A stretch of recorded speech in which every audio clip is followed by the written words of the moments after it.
What you're about to listen to is a recording of an event that occurred on Friday, May 16th, 2025 in New York City at Nick Sethi's Dakota Gallery Space at 110 Bowery, number 3. The event was put on by Hard to Read and Health Gossip. It was called Tea Party, and the goal was to clash the worlds of Hard to Read, which is founded by Fiona Allison Duncan, and Health Gossip, a newsletter and community led by Lily Sperry.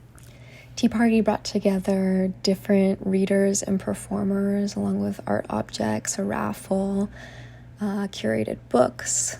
We were fundraising for 2 organizations that we encourage you to look into and continue to donate money to.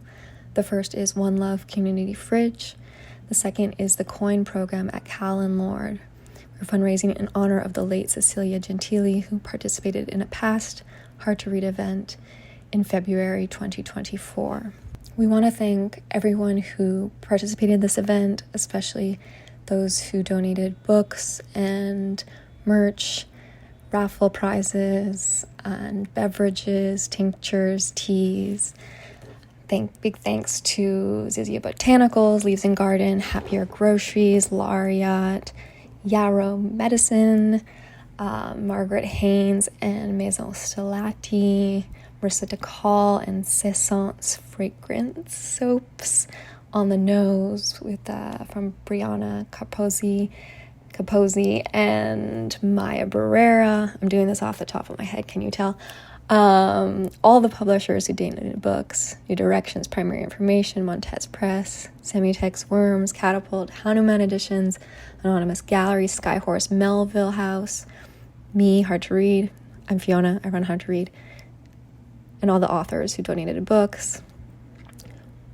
What you're gonna listen to, this is actually probably what's more important, is a series of performances and readings. It starts off with Cruz Valdez. Then I believe we have bits and pieces from the audience. But of the readings and performances, Cruz Valdez. Then we have Rhea Dillon, Cynthia Leung, Kate Hardy, Precious Okoyomon, and finally, Sotce. In the midst somewhere is Joe Apollonio reading our raffle prizes. Thank you to Amalia Allman, who did a water tasting live, water sommelier / artist and filmmaker Amalia Allman. Thank you to Elizabeth Englander and Gogo Graham, who made donation boxes where cash was stuffed into it. Thank you to Paige Labuda and Nick Sethi for hosting and contributing artworks. Nick made really cute little objects, paintings made from the ingredients of his smoothies every morning. And you'll hear from Nick later on in the segment about his morning routine and views on health. Paige contributed a print that everyone who played the raffle wanted to win, but the first person who was drawn got the print, and then the rest got the other prizes. Thanks for listening. Thanks to Montez. I hope you enjoy Tea Party. Thanks, everyone. And just a note that the audio quality is a little bit inconsistent because we have the Zoom recorder in various areas of the space. So you might pick up on some ASMR and the like from the audience. Here's Cruz Valdez with A Morning in the Life. I don't have a Substack or anything, so no pressure to subscribe or anything like that. But yeah, this is sort of like a day in the, or morning in the life of, of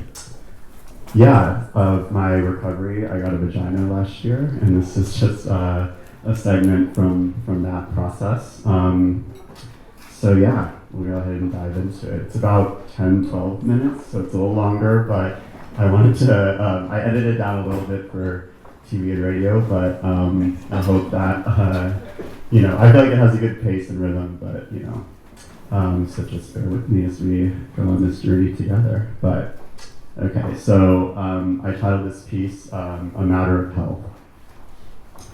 I awaken in a slight state of confusion. My body isn't sure whether or not it's the weekend, but as reality comes further into focus, I quickly realize it's in fact 6 a.m. on a Wednesday. Maybe because I drank last night, it feels like a Sunday morning. Muscle memory. I can see that I should probably just get up instead of trying to lay in bed restlessly the extra 30 minutes before my alarm goes off. I pull myself off the bed and into the refrigerated air of my room. It's that time of year, one of several fake springs in New York where the radiators stop coming on overnight and my window's been left open for fresh air. I quietly step out of my bedroom to pee and feel comforted by the stillness of my apartment in the early hours. Over the duration of my piss, I assess whether I'm hungover or not from the night before. 2 Pinot Spritzes at one bar and 2 Moscow mules at the next. My best options at the time for something not too sweet but ultimately refreshing. Though at this point in my dehydrated, sleep-deprived state, the sugar is sticking to me like wax. I return to my bedroom and begin to carefully arrange my things for dilation. I fold my comforter back and let it pool messily around the foot of my bed. This way it'll keep my feet warm. There are 3 pillows on each side of the top of my bed. I grab 2 of them from the right side and place them on the halfway point of my mattress, akin to the Stones hiker stack alongside trails. Even though my ex and I have been broken up for a year and a half, I still only ever sleep on the left side of my bed, and it's the side I dilate on every morning. I place the pillows in order of firmness and by the value of their respective pillowcase. The stiffer pillow with the linen pillowcase will be layered on top of the softer pillow with the silk pillowcase. The latter a gift from my mom this past Christmas, the kind of thing I mentioned wanting in passing but that my mom would remember. I stack the pillows this way so that the silk pillow is shielded from any incidentals that might come from my body, sweat, lube, any other bodily fluids. The third fattest pillow I rest my body on top of to help extend my pelvis upward to receive the dilator.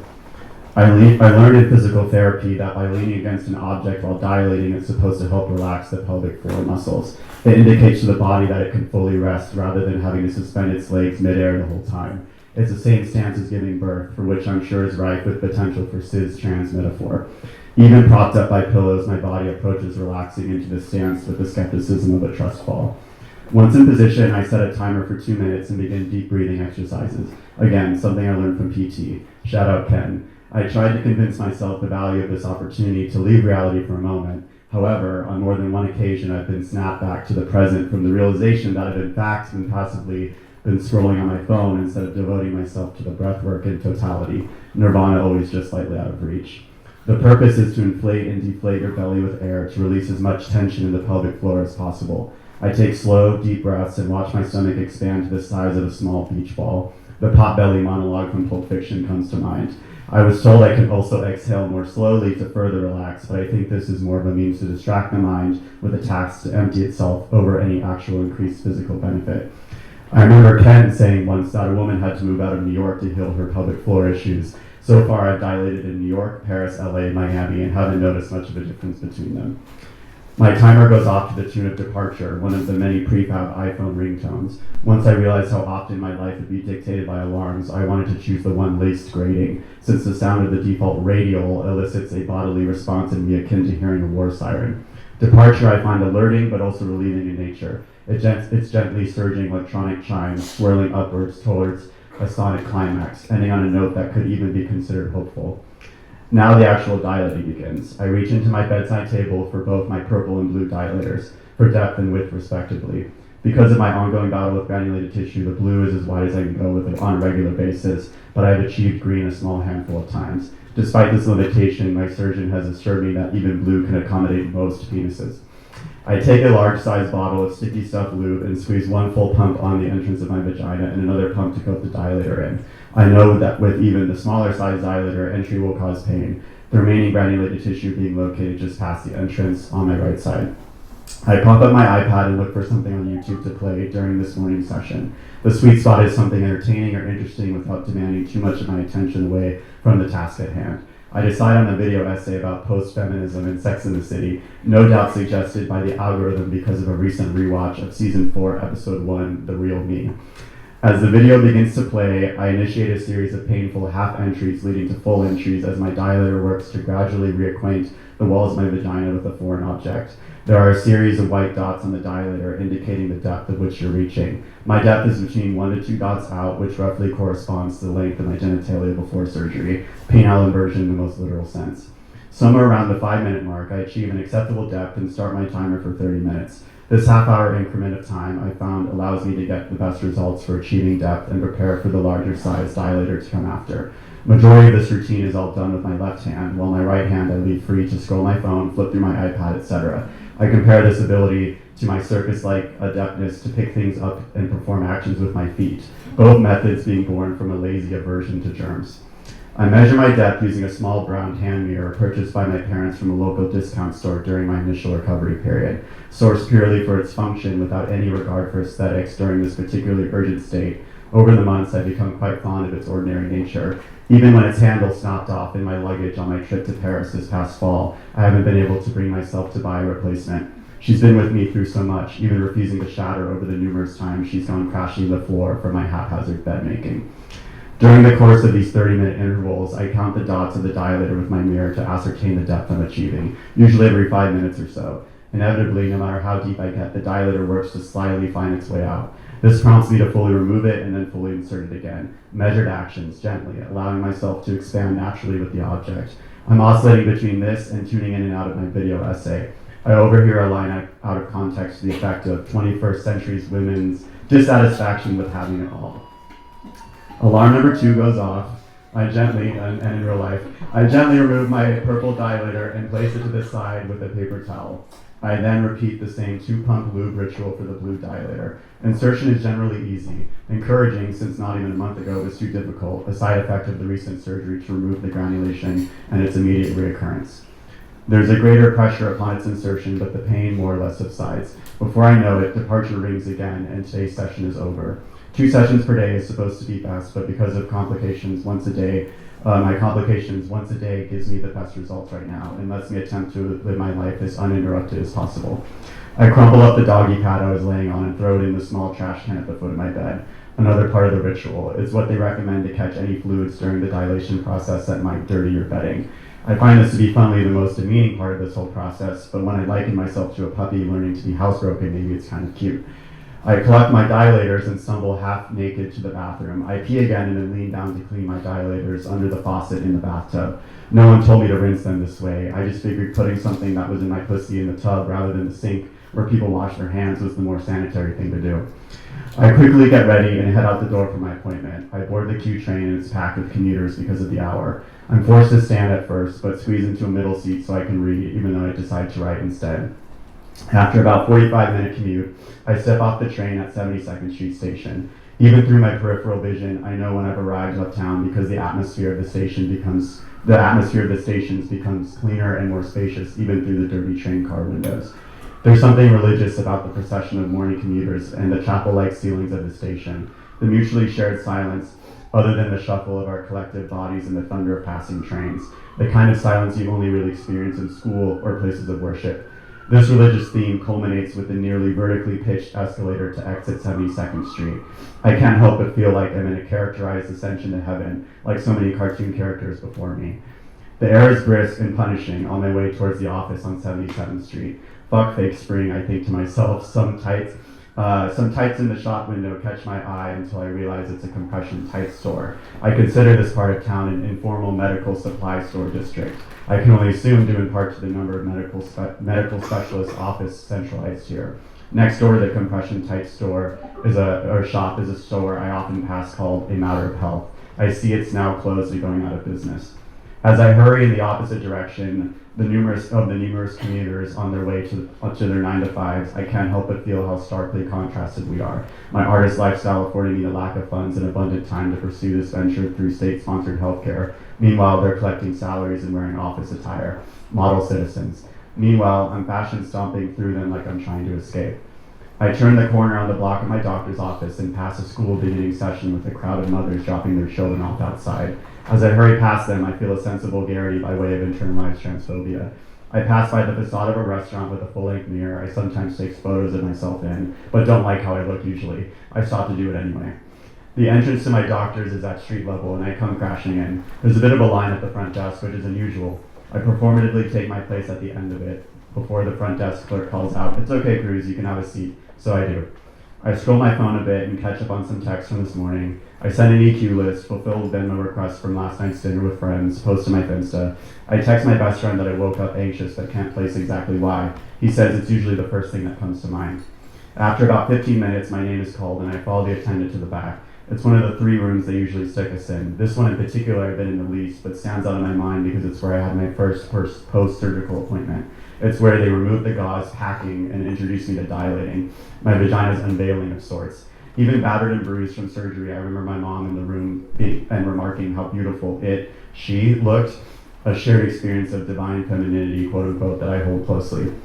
They ask you politely to undress your lower half completely and use a thin sheet of medical tissue to fashion a skirt that can be opened from the front for examination. Some attendants approach this with sensitivity, while I typically reply sardonically that I know the drill. Dad jokes for my vagina. I assume the position on the tan leather gyno chair that dominates the room. I wait maybe 30 to 45 minutes before Ashley, my surgeon's associate, knocks and enters the room.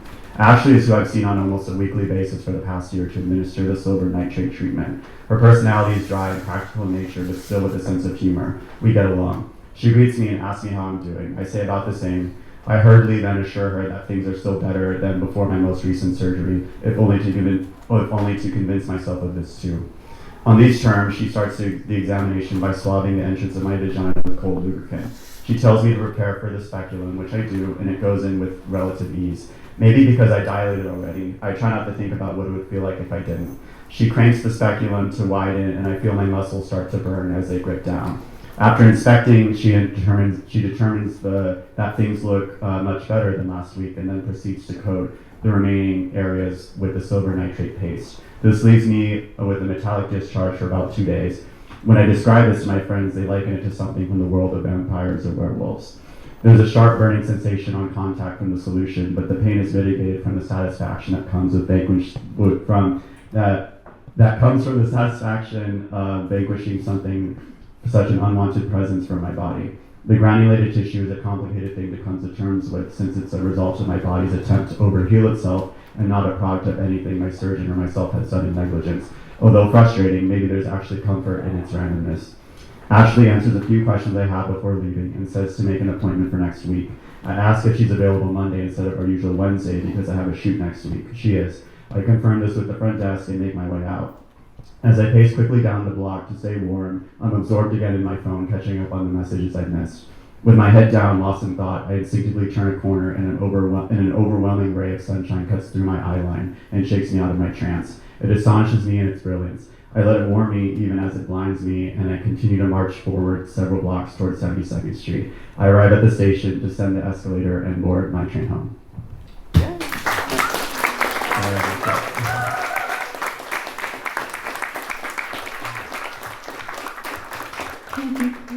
Thank you, Cruz. Thank you, Cruz. There's lots of drinks in the fridge. Make yourselves at home. We are in someone's home, so be respectful to that home. There will be water tastings with water sommelier Amalia Almond in the corner.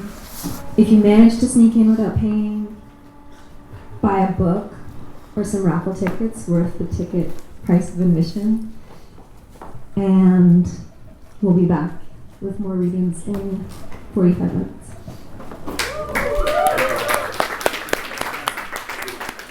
What's your name? My name is Molly. And what's your big three astrology? Sun, Capricorn, Rising Pisces, Moon, Taurus. I'm a Taurus moon too. It's good. It's exalted. It's a Taurus. And what does health or being healthy mean to you? Health lately means that I can get up from a seated position or wake up from sleep or complete a task and it doesn't feel like a drain. It just feels like a flow. Do you feel like there's certain conditions that best facilitate that, or certain practices, or it's just more when everything's in sync? I think a lot of it is pretty formulaic. Yeah. As much as I would like to think that there aren't just nuts and bolts that if I take care of, there are certain things that for sure it'll be more conducive to, allowing me to be that. Being outside, nature, eating outside, sunlight, extremely, these are plant level, movement, certain ways of eating, the basics, and not taxing myself or spiraling too much over details that want to suck me in. I had a terrible breakfast. Again on my bad health behavior, which is I started drinking Soylent. I'm kind of like creamy chocolate. Sounds like dessert. Yeah, I'm kind of like a bad like health bro, like tech bro vibe. No, honestly. Does it taste oily? That's what I remember it tasting like. I mean, it has like I was talking to a sunflower. friend and she's like, she was obsessed with like the old cacao Soylent, which they've discontinued. Yeah. Why did they discontinue it? I don't know. Unfortunately, I'm not as but yeah, they were like telling me basically that they miss it so much and like the new formulations are like so terrible.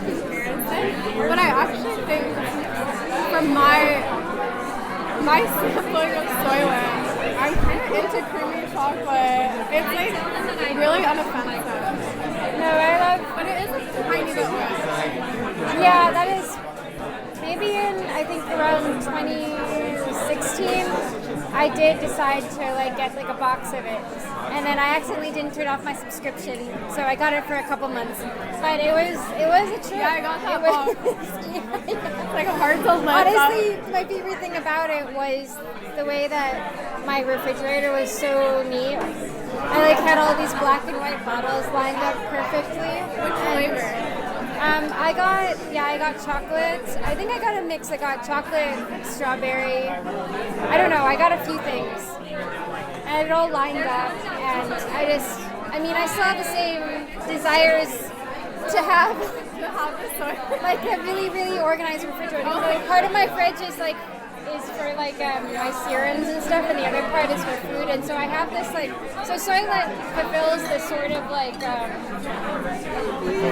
this perfection of like packaging and just like organization and compartmentalization that like I feel like my Gemini moon is really thrilled by. I'm like, oh, it's like all my. I mean, I love like a grocery store fridge. Yeah. Or like a celebrity fridge. Yeah. They open it and it's just Yeah, like they open it and they have all their coconut waters. Like, I only have one coconut water, but to have like several, because it almost makes it like a series. yeah, it's everything. I want repetition in the fridge as well. What's something that you always have in your fridge? This is a weird one. Apples. Apples? Oh, that's wonderful. Yeah, I feel like apples last forever. Low key, not forever, but like a long time if you put them in the fridge. And it's something that I like to have on hand. Yeah. So it's like I'll buy bulk and then just dump. Do you like that adage, like an apple a day keeps the doctor I have heard that. away? Maybe I should eat them every day. Enter apples away with the arthritis. But I was thinking also, do you like movies a lot? Love. Do you like Tarkovsky? I actually haven't seen it. You have to see Tarkovsky because apples are this major theme, and there's like this thing where it's like a part of the relationship between people that like or like children, honestly. Yeah, there's always like an apple, and it's being consumed slowly, and then the camera pans around and then back at the apple, and it's just like disappearing, and then like the quality of their like interactions changing. I don't know. That's why an apple. Sorry. Oh, I didn't mean to keep My shoes are like a little too big. I'm not going to lie. They're like a little. They're good. They're like 2 inches. Like 2 inches further than I your was like a normal size size. 8.5. I'm a size 7. Wait, so what do you keep in your fridge? What's it? What do you keep in your fridge? Like always. What's your thing? I always. What's embarrassing? The first thing I thought of was how many sticks of butter, because like it's just really superficial. Like I really love like the idea of having like the unsalted butter just stacked up in the corner. I don't know. And then I always have my eggs, and I always have the coconut water, and then I always have like the cosmetics on this like little. This is really unusual. I have like a tin, I think it is tin or pewter or something tray that has all my cosmetics on it, and it's separate from the food. And then, but yeah, there's like vitamins on the tray, serums. Yeah. I bet your fridge looks really good. It's very OCD. It's very. Yeah. my friend put me onto this, which is having your own toy in the fridge. Like a real thing. Oh, like like a figurine. She always had these like sexy anime girls like in her fridge. They're like, yeah, you can like tape things. I have like a picture of a flower, but that's about it. Well, the sexy anime girl, I gotta upgrade. they're like the figurines. Oh, like the little models. I didn't even think of putting up like images. I like that too. But she gave me one. Mine is like a little like Lego like anime girl, and I keep her in my fridge. And it really makes the experience of opening the fridge like a lot more fun and like playful. That's how I feel. That's partially why it's like exciting. Like my fridge is like decked out with the nice like notes and stuff that I have on the inside. It's like, I don't know. It's like a cabinet. I mean, we have to deal with all of these like really ugly big like plastic objects that like cool things. Like I don't know. It's just such a big furniture. It's just nice to like convert it into. I mean, we don't have like these like crazy houses with like the wood veneers on it. Like, you know, it's not hiding amongst the cabinets. So it's kind of nice to treat it like a boudoir. Yeah, exactly. Some kind of like base layer for like decorative things. Do you feel like you're working? Here's Rhea Dillon. Words that make you have to stop, or have to have a hook lace up your spine and sit your ass down. Whatever I'm doing, I have to. Whatever I'm doing, I have to. But not with her. She's cool, sure, she moves me, but where? Where, she who moves, where I don't care to care. As I hadn't, listen. They say tomorrow's a dirty word for people like us. That's a poem called Tomorrow, and I'm Rhea Dillon, and that's all I'm going to say.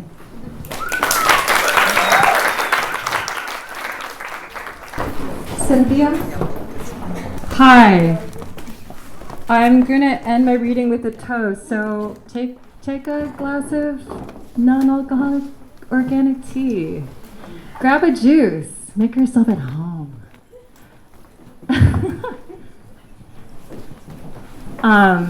Some of my best friends are with me tonight. Kate, my flat cat, my favorite cats. Oh wait, don't smush the cat yet. All right. A lot of loved ones are here tonight. And some of you I don't know, so I just want to thank Fiona Duncan, the genius, for inviting everyone here to celebrate health and body. I've been paid to encourage you to be part of their raffle, which is so easy and so worth it. I'm gunning for Paige Labuda's photograph of Mavericks. Shout out to the Bay. My piece is called A Year After Cunty Cancer. It's kind of difficult to do this, but yeah, Kate's here. Twisting and turning the body with arms out, I'm reminded of a character in Chinese, the one for big. A version of the character human, which is like a walk, you know? Like, sorry, no arms, walk. Pictures. Right now, I can only do the most essential moves. Walk. Try to lift my limbs in the air. Touch my toes, skip on my right leg, but not yet my left. Head roll, point my toes. I've lost the invisible freedom of full movement and its cohesiveness. But it might be good, forcing a review of what these most essential moves are and if they contain any pleasure or meaning at all. The basic characters get used pictorially to form more complicated characters. They become radicals within larger forms. Tree, woods, forest. In the last few weeks, friends have sent in their respective life tsunamis, framed by life's larger tsunamis, humiliations, wars, which always begin small. A friend has signaled halfway around the world via text that they have emerged out of 11 days of self-imposed solitude in a ward to get better. I send cute pics of pigs, which they heart. A friend who is involuntarily navigating the dissolution of a long-term partnership, a quarter century old, writes from another state, "It's hard."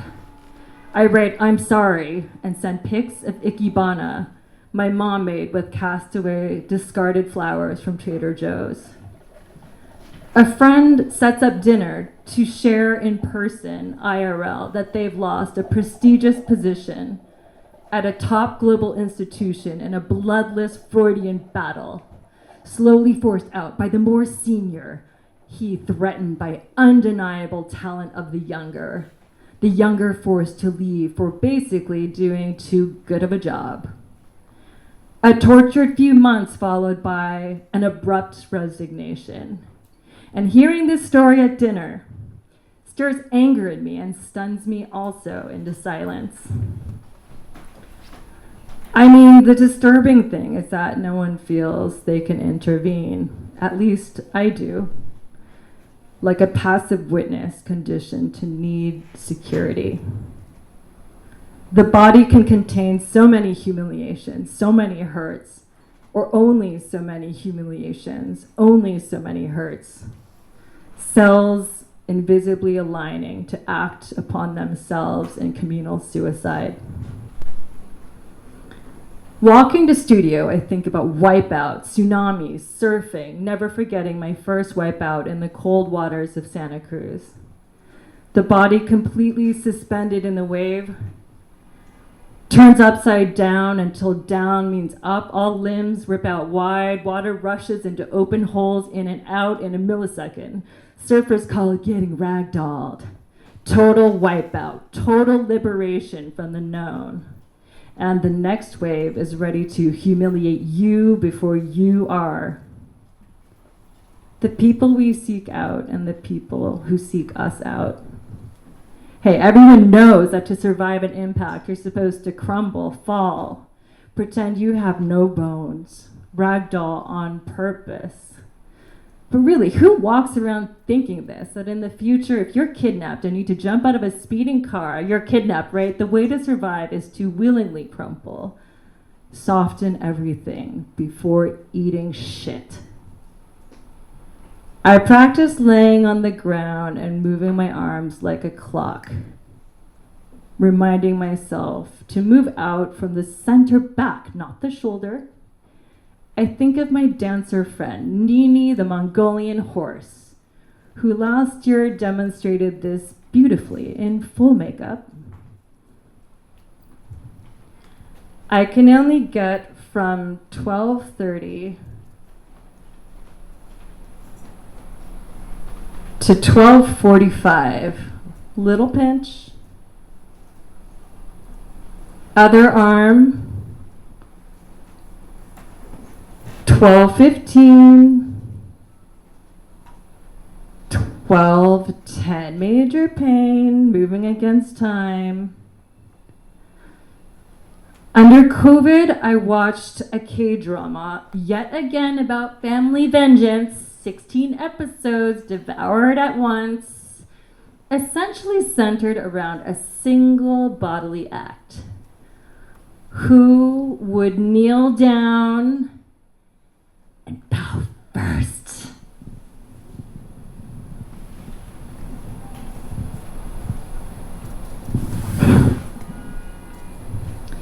young man seeking to avenge his father's murder, or the elder who organized the killing. Right now, my goal is to successfully kneel. I'd like to get that left knee back to hold and fold as freely as a piece of origami paper and just sit my weight on it. Last night, Mom said, hey, you know, if Trump was around when you were born, you would have been an alien too, because when you were born, we weren't citizens. We would have been amongst the hunted. And I wish someone would fucking shoot him, she said.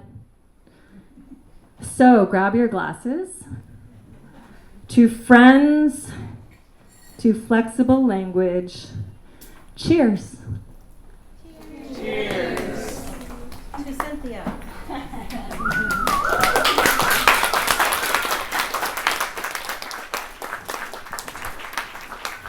Kate Hardy.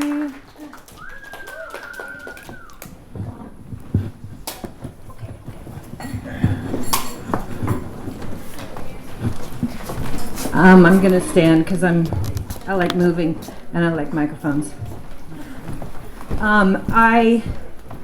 It didn't occur to me to read something I wrote. So there's well, I'm not, you know, I write a subset.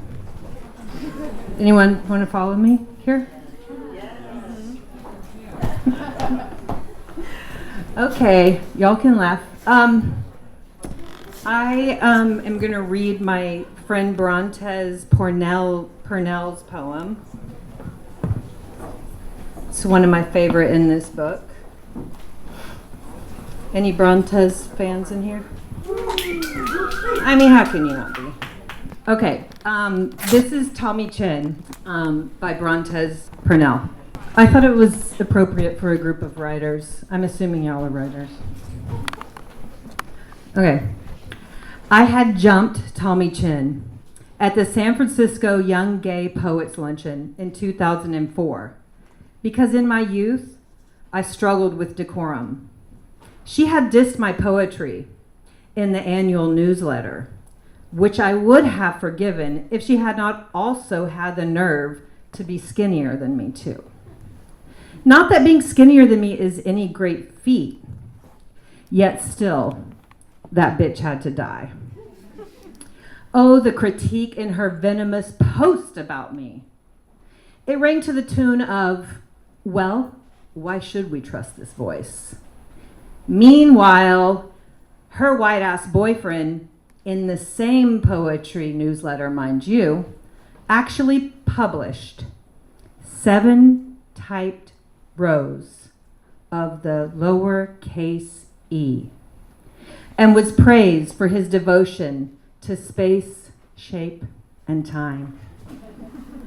First of fucking all,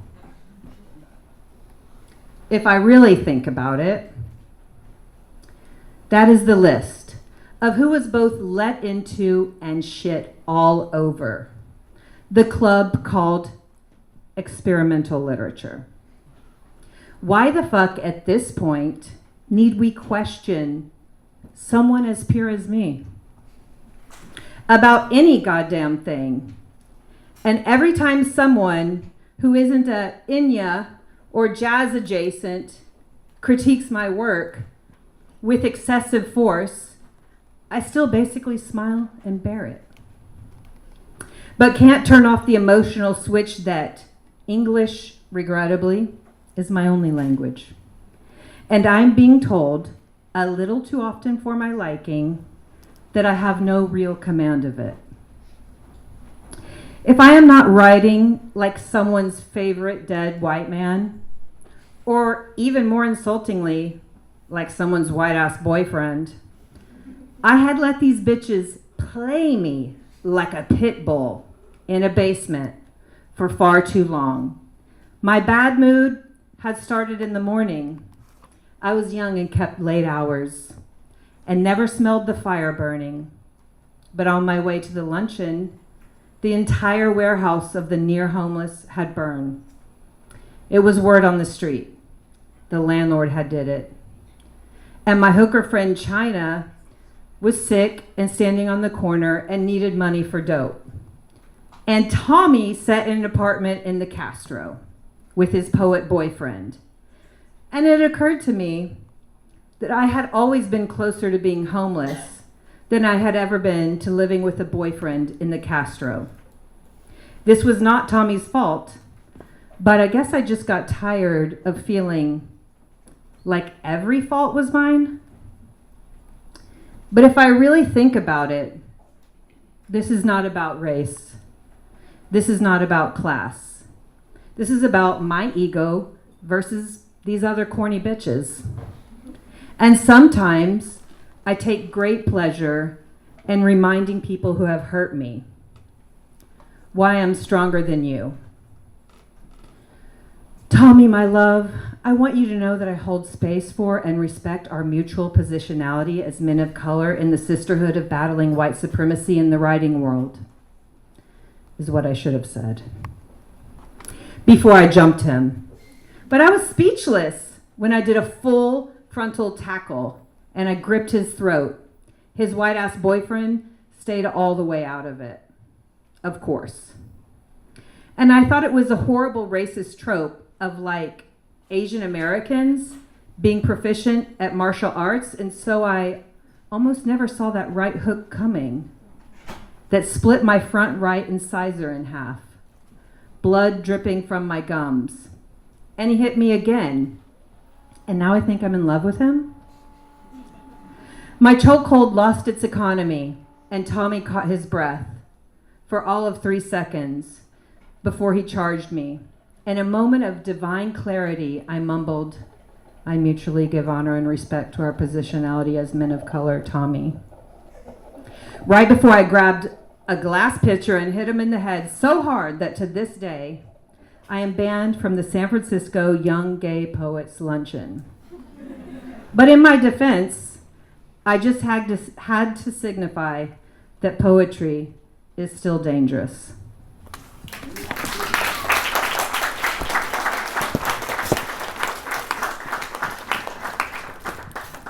Thank you, Kate. One of my favorite hard-to-read romances was Montez in 2017, where he swam naked in the pool at the Standard West Hollywood and then came on stage naked.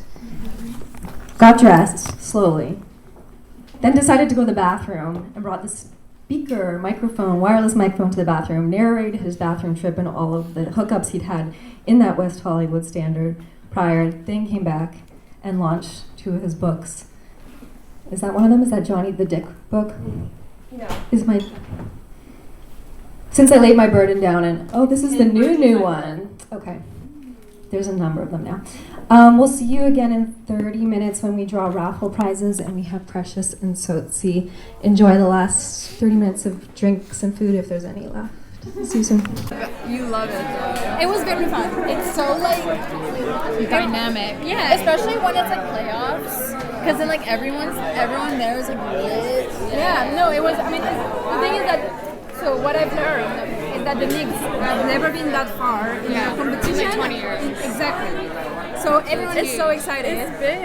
And so it's just very funny. It was my first time watching basketball ever, like 2 days ago. Yeah. And now tonight is the last game for the Knicks if they want to go like to the finals. To the next round. I think it's finals. Maybe.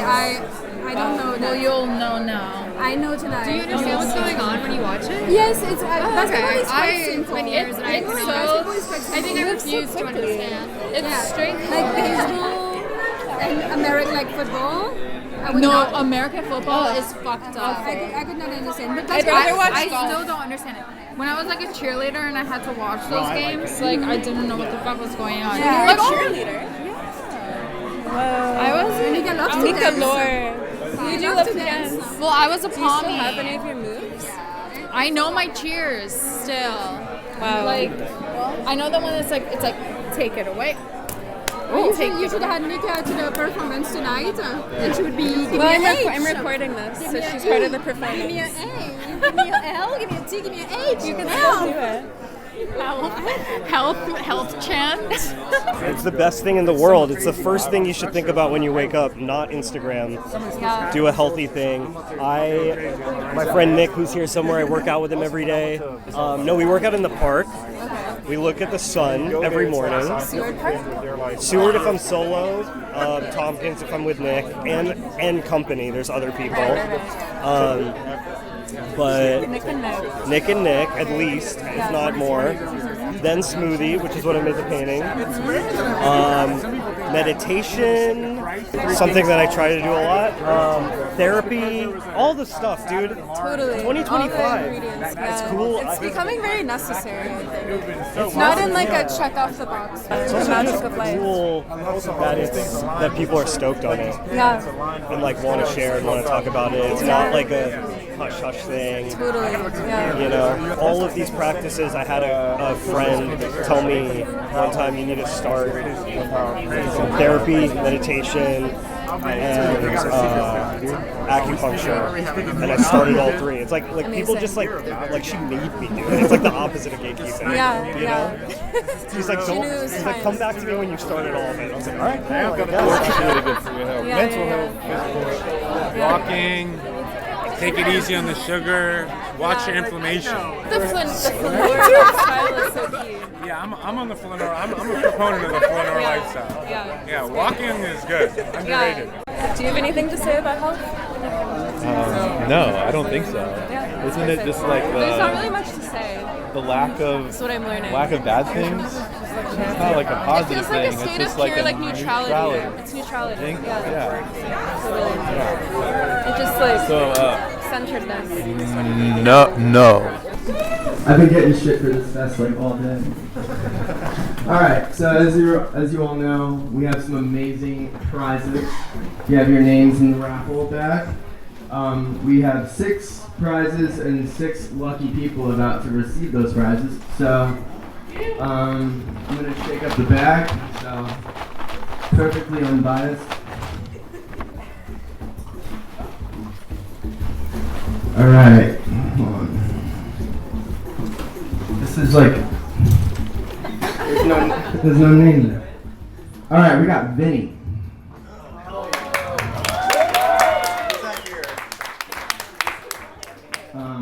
Congrats, Vinny. You'll find out later. Alright, we got C. Bernard? My fucking Chris Bernard. Chris Bernard. He also left. He also left. Alright, congrats, Chris Bernard. Alright. Watch like no one's here. Tess M.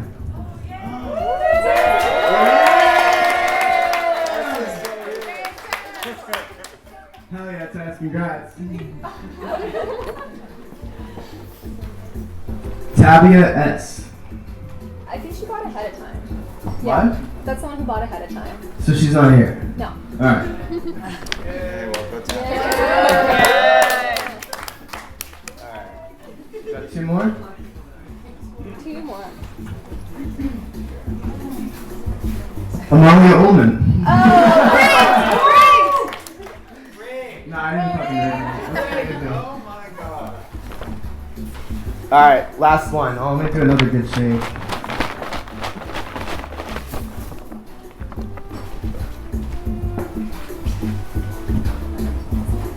Open this one real slow. Susie. S-U-Z-E. Susie? Fuck. No email. It's just an 818 number. So 818. But everybody wanted his print the most. Everyone wanted to send his print. Okay. Yeah! Alright, so, these are our lucky winners. Which one? Tess? Tess? You're here, right?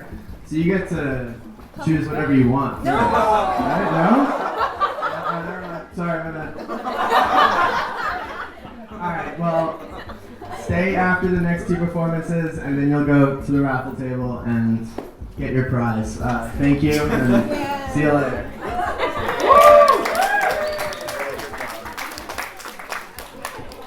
Thank you, Joe. this event together. Thank you so much, Nick, for hosting, and everybody who helped today. We had lots of volunteers. Thanks, Paige. We have 2 more performers, and then you're free. You can do whatever you want your free Friday night. Do you want to say anything else? No. Thank you for coming. It's been really fun. I'm Fiona from Hard to Reading. This is Lily from Health Gossip. And we've been fundraising for One Love Community Fridge and the corn program at Cal Lord in honor of the late Cecilia Gentile. Precious!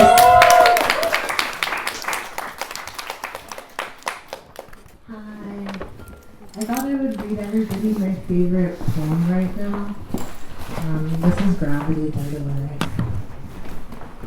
It's by Frederick Holderlin. It's called When I Was a Boy. When I was a boy, a god would often rescue me from the shouting and violence of humans.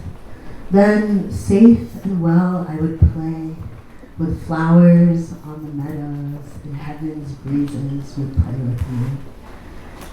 And as you delight the heart of plants stretching their tender arms towards you, Father Helios, so you delighted my heart, and I was your beloved. Holy Luna, all you faithful, friendly gods, I wish you knew how my soul loved you. Naturally, I couldn't call you by name then, nor did you use mine as humans do, as if they really knew each other. But I was better acquainted with you than I ever was with humans. I knew the stillness of Ather. I never understood the words of men. The epiphany of wrestling the meadows was my education.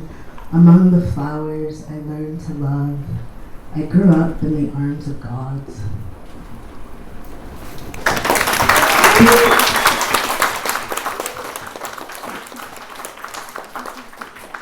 Now it's Sotce.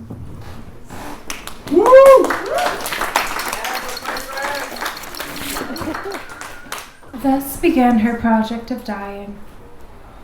She took to it day by day, the way one might care for a bonsai tree or take up tennis.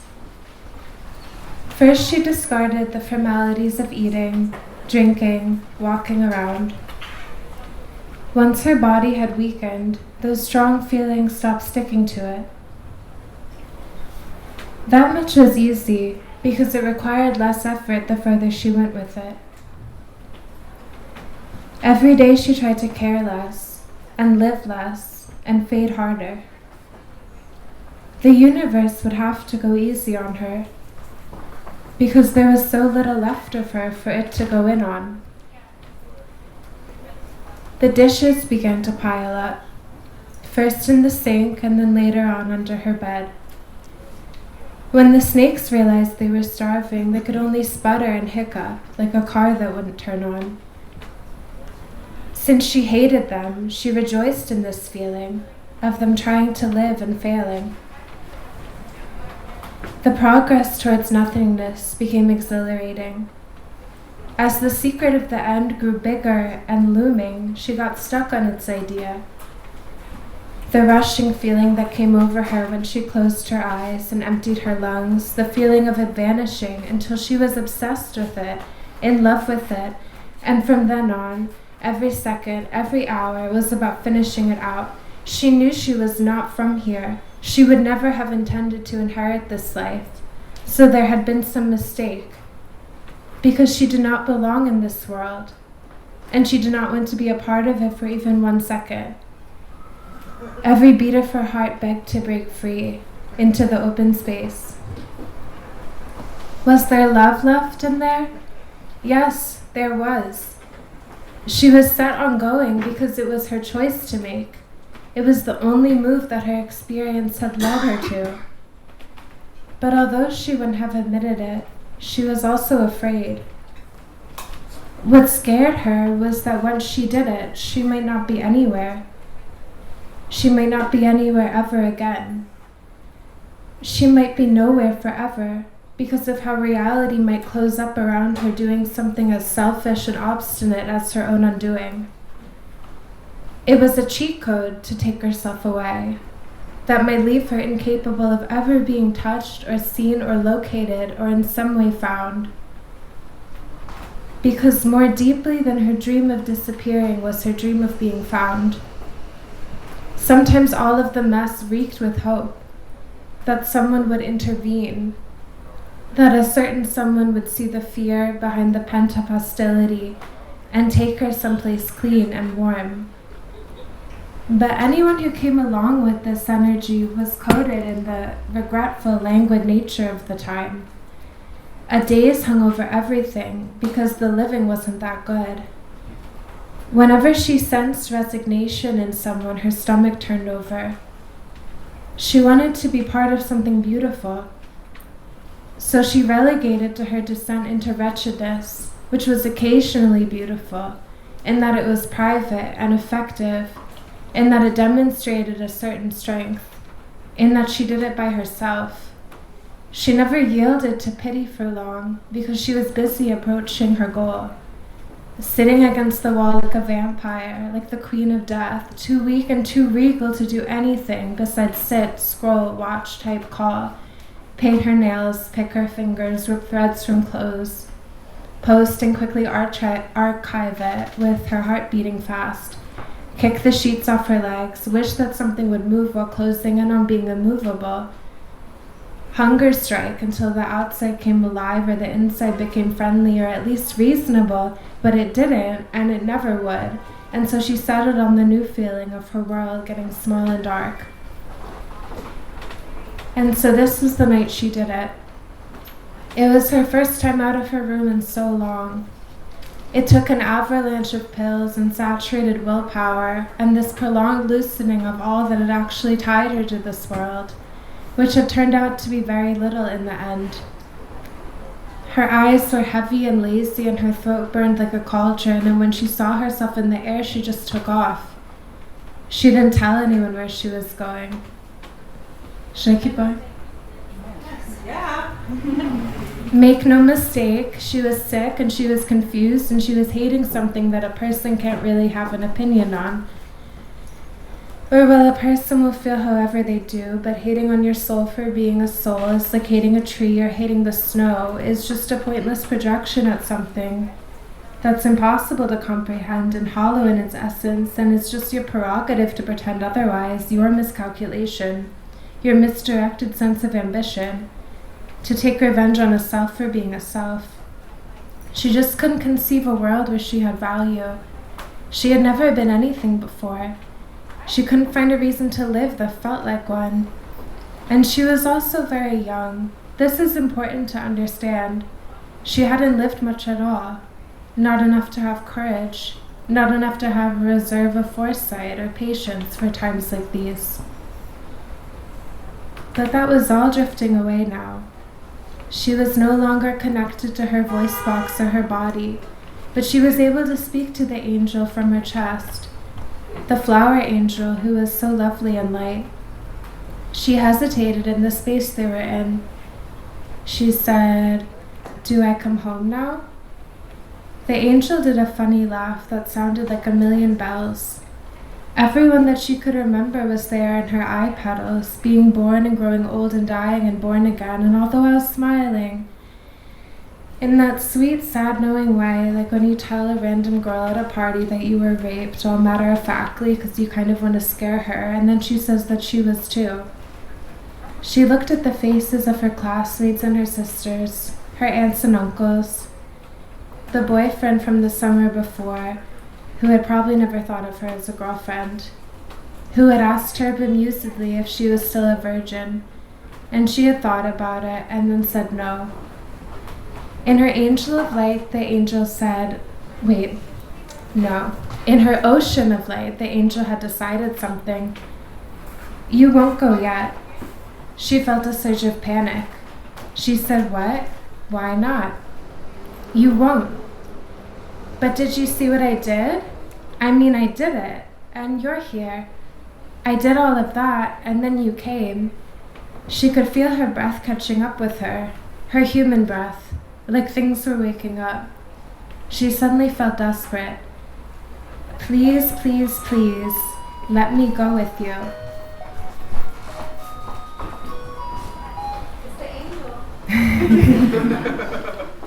The angel's whole being beamed at her like she was her baby. She felt cold and sad. Already the angel was fading off and leaving her where she was and how she was. Floating away, the angel called back over her shoulder very unseriously. She was like, not yet, not time. Chin up, you have a lot more. You have a lot to do. And she was laughing as she left. And she meant it in an all-knowing way that reached all around and up and inside and breathed in.